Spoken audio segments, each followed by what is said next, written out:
Programmers, previous video में हम लोगों ने लर्न किया था कि कंस्ट्रक्टर को हम किस तरह से एक्सप्लिसिटली कॉल कर सकते हैं। आज इस वीडियो में हम नया टॉपिक चालू करेंगे एंड इस वीडियो में हम लोग लर्न करेंगे डिस्ट्रक्टर क्या होता है एंड उसे बनाते कैसे हैं और उसका काम क्या होता है। तो आइए स्टार्ट करते हैं। सो बेसिकली जो हमारा टॉपिक है आज के इस वीडियो का वो है destructor in C++.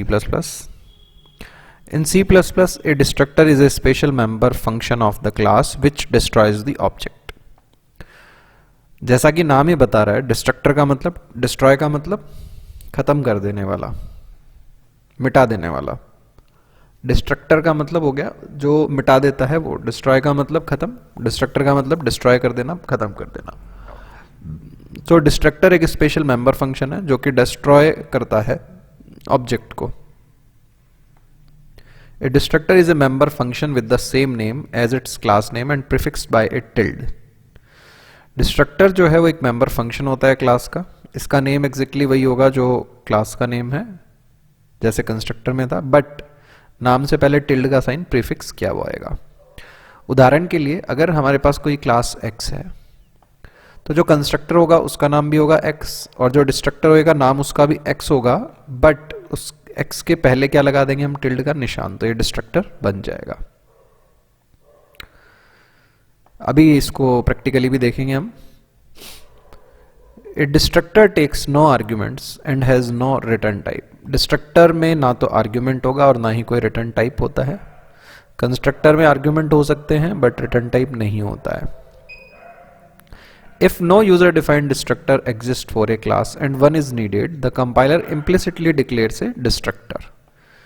So अगर हमने हमारी तरफ से कोई डिस्ट्रक्टर नहीं बनाया है तो ऑब्जेक्ट को कंप्लीटली डिस्ट्रॉय करने के लिए क्लास खुद का इम्प्लिसिट डिस्ट्रक्टर जो है वो इंप्लीमेंट कर देती है।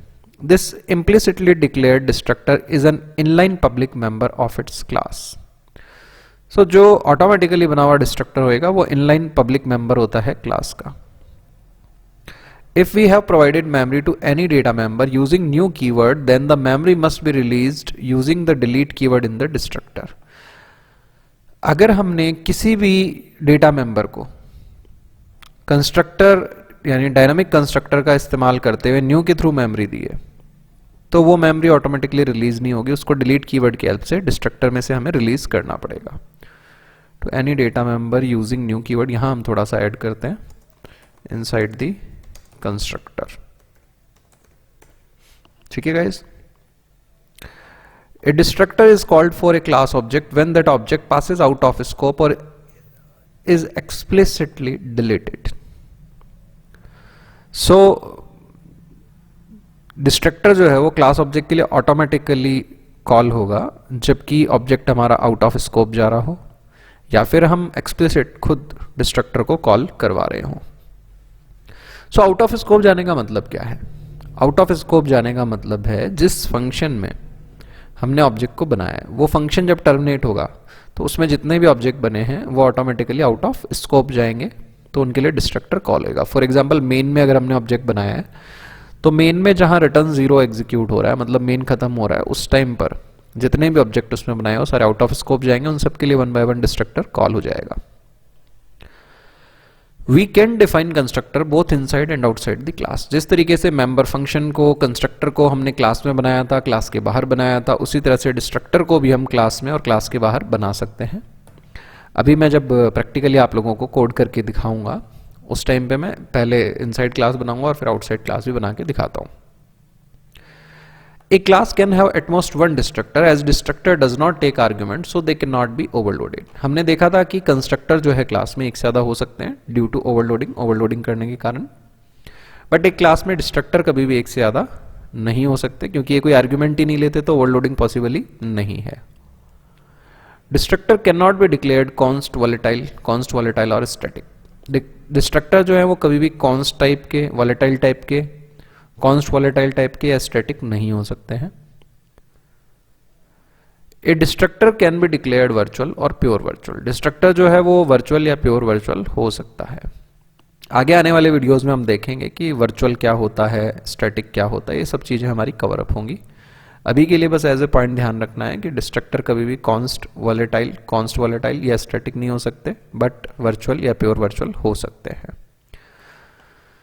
The following example shows the default constructor and destructor for wall class. So हमने वॉल क्लास बनाई थी डिफॉल्ट कंस्ट्रक्टर को समझने के लिए, सेम वॉल क्लास का हम यूज कर रहे हैं डिस्ट्रक्टर को समझने के लिए भी। ये हमारी क्लास वॉल है। प्राइवेट पार्ट में हमने लेंथ, हाइट और एरिया बनाया है। ये हमारा डिफॉल्ट कंस्ट्रक्टर है जो लेंथ, हाइट और एरिया को इनिशियलाइज कर रहा है। डिस्प्ले एक फंक्शन है जो लेंथ, हाइट और एरिया को प्रिंट करा रहा है। नाउ यहाँ हमने बनाया डिस्ट्रक्टर वॉल। कैसे पता लग रहा है डिस्ट्रक्टर है? क्योंकि वॉल से पहले क्या लगा हुआ है? टिल्ड का निशान। एंड इसमें एक मैसेज प्रिंट करा दिया, वॉल ऑब्जेक्ट डिलीटेड। फाइन, ये मैसेज प्रिंट करेगा जब एग्जीक्यूट होएगा। देन उसके बाद मेन फंक्शन बनाया, लेफ्ट साइड एक ऑब्जेक्ट बनाया वॉल का, तो इसके लिए कंस्ट्रक्टर कॉल होगा। डिफॉल्ट कंस्ट्रक्टर में जाएगा, लेंथ, हाइट और एरिया इनिशियलाइज हो जाएगा।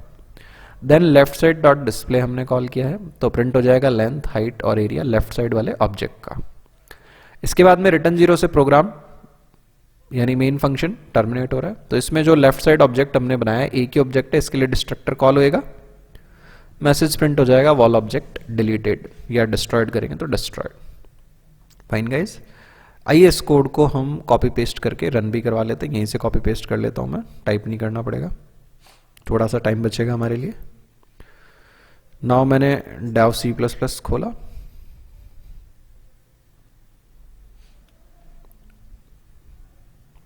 एक कंट्रोल एन से न्यू फाइल बनाई, सेव करा इसको।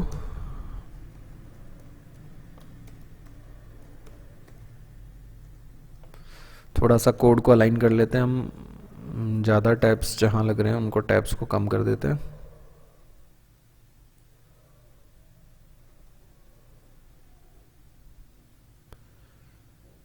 क्योंकि एक्चुअली क्या है, माइक्रोसॉफ्ट वर्ड की और इनकी फॉर्मेटिंग अलग अलग है, तो कॉपी पेस्ट करने पर बहुत सारे टैब्स आ रहे हैं।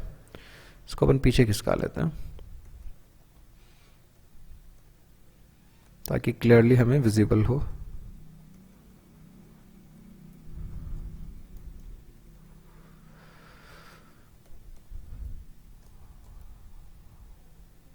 सो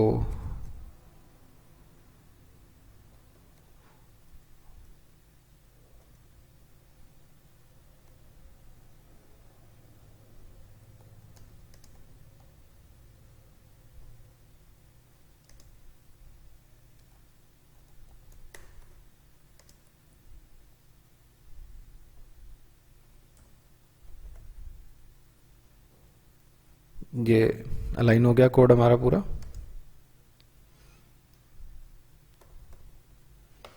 नाउ इसको हम दो लाइन ऐड कर देते हैं, एक तो hash include IO stream and using name space std। Fine, अब इसे हम कंपाइल एंड रन करवा लेते हैं। तो सबसे पहले कंस्ट्रक्टर कॉल होएगा, ऑब्जेक्ट बन जाएगा, देन प्रिंट हो जाएगा, उसके बाद में डिस्ट्रक्टर कॉल हो जाएगा हमारा, वॉल ऑब्जेक्ट डिलीटेड। आ गया मैसेज। अच्छा, मैंने ये कहा था हर कंस्ट्रक्टर के लिए एग्जैक्टली एक बार कॉल होता है, सॉरी हर ऑब्जेक्ट के लिए डिस्ट्रक्टर जो है वो एग्जैक्टली एक बार कॉल होता है। जैसे कंस्ट्रक्टर भी जो है वो एक बार कॉल हुआ था। तो अगर मैं एक और ऑब्जेक्ट बनाऊं, जैसे मैंने बना दिया राइट साइड डॉट डिस्प्ले करवाया मैंने, तो इसका मतलब ऑब्जेक्ट डिस्ट्रॉयड या डिलीटेड का मैसेज भी दो बार आएगा, बिल्कुल दो बार आएगा, क्योंकि दो ऑब्जेक्ट बने हैं तो दोनों ऑब्जेक्ट डिस्ट्रॉय किए जाएंगे।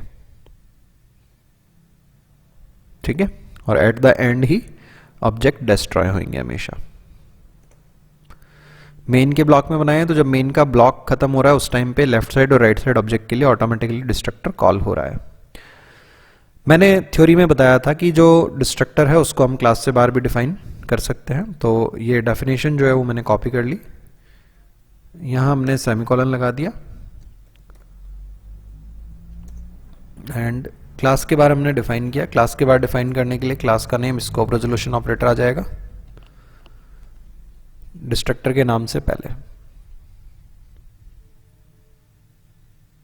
Fine guys. So guys, hope so आप लोगों को डिस्ट्रक्टर का कॉन्सेप्ट समझ में आया होगा। अगर कोई डाउट रह जाता है तो आप कमेंट करके, या मेरा व्हाट्सएप नंबर है 7742817777, इस पर आप मेरे से अपने डाउट को कंसल्ट कर सकते हैं। अगर आपको ये वीडियो अच्छा लगा है, डिस्ट्रक्टर का कॉन्सेप्ट समझ आया, तो प्लीज़ आप इसे अपने फ्रेंड्स के साथ शेयर करें, लाइक करें एंड कमेंट करें, ताकि इस वीडियो की रीच जो है वो आपके फ्रेंड्स तक भी हो और वो लोग भी प्रोग्रामिंग सीख सकें। Thanks for watching this video guys, thanks a lot.